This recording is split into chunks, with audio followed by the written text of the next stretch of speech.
Green peas masala curry రోటీల్లోకి చాలా బాగుంటుంది. ఏ విధంగా చేస్తారు ఈ వీడియోలో చూద్దాం. మనము మర్నాడు చేస్తాం అనగా ముందు రోజు రాత్రి ఈ బఠానీలని డ్రై బఠానీ దొరుకుతుంది కదా, వాటిని నానబెట్టుకోవాలి. రాత్రంతా నానాలవి. మరుసటి రోజు వాటిని కుక్కర్లో పెట్టుకుని ఒక 5-6 విజిల్స్ వచ్చేదాకా మెత్తగా ఉడికించుకోవాలి. ఇది ఉడుకుతున్నప్పుడే దాంతోపాటుగా ఆలుగడ్డలు 2 కూడా వేసి ఈ విధంగా మెత్తగా ఉడికించుకుని రెడీగా పెట్టుకోవాలి. ఇప్పుడు పోపేసుకుని నూనె, శనగపప్పు, మినపప్పు, ఆవాలు, జీలకర్ర పోపేసి దాంట్లో సన్నగా తరిగిన ఉల్లిపాయ ముక్కలు, ఒక 3 టమాటాలు కూడా వేసి వాటిని దోరగా వేయించుకోవాలి.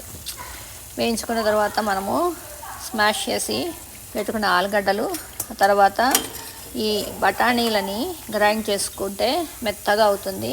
ఆ ముద్దను కూడా వేయాలి.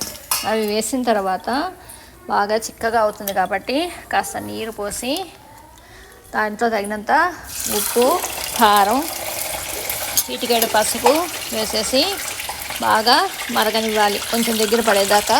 చివరిగా దీన్ని కొత్తిమీరతో గార్నిష్ చేసుకుంటే మనకి మసాలా కర్రీ రెడీ అయిపోతుంది. ఇది రోటీల్లోకి చాలా బాగుంటుంది. Thanks for watching.